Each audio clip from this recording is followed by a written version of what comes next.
सोलापूरच्या विजापूर रोड परिसरात आलिशान कारमधून कथित गोमांसाची वाहतूक होत असल्याची माहिती मिळाल्यानंतर पोलीस आणि गोरक्षकांनी संयुक्त कारवाई करत मोठ्या प्रमाणात मांस जप्त केले.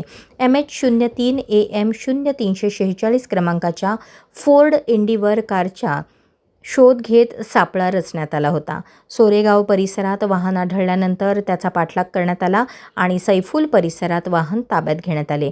तपासणी दरम्यान वाहनामध्ये विविध पोत्यांमध्ये जनावरांचे अवयव, चरबी, शिंगे, कातडी तसेच डिक्कीत मोठ्या प्रमाणात मांस आढळून आल्याचा दावा करण्यात आला.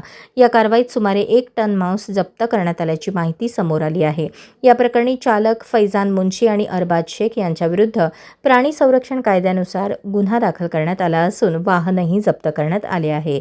जप्त करण्यात आलेल्या मांसाचे स्वरूप आणि त्या संदर्भातील कायदेशीर बाबींची पडताळणी पोलिसांकडून सुरू असून तपासणी अहवालानंतर पुढील कारवाई करण्यात येणार आहे. जय श्रीराम. मी हिंदवी सेना अध्यक्ष सुधीर भैरवाडे. आज ही गाडी तुम्हाला काय वाटते? या गाडीमध्ये बघून काय वाटतंय?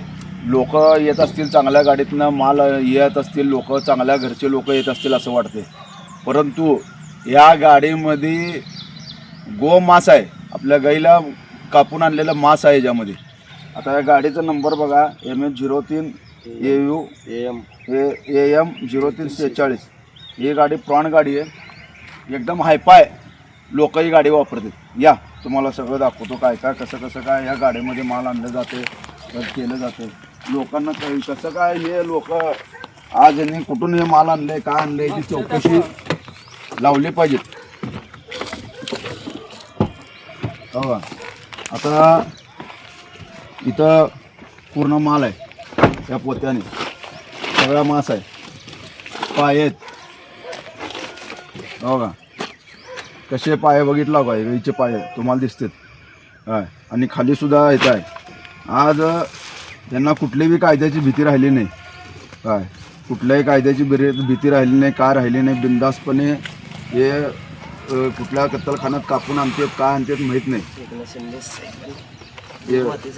आपल्या एकनाथ शिंदे साहेबांनी आपल्याला आपल्या मातेला गोमातेचा दर्जा दिला, परंतु हे अजूनसुद्धा अशा प्रकारे तिची हत्या होते. ही खूप लाजिरवाणी गोष्ट आहे, लक्षात ठेवा. आता इथे बघितलं अजून एक गच्च भरली आहे गाडी गच्च भरलेली आहे. हो का, हे माल हो कंप्लेट. हो का, हो का, गाईची मुंडकं बघितलं. हो का, आज आपल्याला झाली की फोटो दाखव, गाईची मुंडकं दाखव पूर्ण. बघा कशा प्रकारे देशी गाईला करून आणलं जातं, मारलं जातं, हे सगळं बघितलं. हो, शासनाने याच्यावर लवकरात लवकर कठोरात कठोर कारवाई करावी, अन्यथा हिंदवी सेना रस्त्यावर उतरून यांचा काय बंदोबस्त करायचा आहे ते आम्ही बंदोबस्त करू. कारण की एकनाथ शिंदे साहेबांनी आपल्याला गोमातेचा दर्जा दिला होता, परंतु सरकारनं अजून कुठलेसुद्धा कायदे घट्ट केलेले नाही आहेत. आज यांना टेबल जामीन मिळते आहे, यांना अटकसुद्धा होत नाही आहे, अशी इथं परिस्थिती आहे.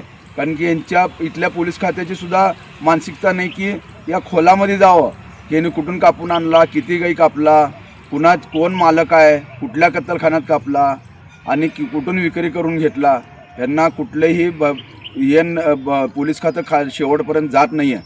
त्याच्यामुळं हे सगळं काही अशा प्रकारे हे माजलेले आहेत बोकडं. आणि एक सांगतो, कसं आहे नो, तुम्ही गाई कापाल, आम्ही एक दिवस तुमच्या हातं कापल्याशिवाय आम्ही राहणार नाही, ध्यानात ठेवा. हे तुम्हाला आमचा इशारा आहे. तुमच्या हातपाया कापून तुम्हाला घरात बसू, एवढंच तुम्हाला सांगतो. जय श्रीराम.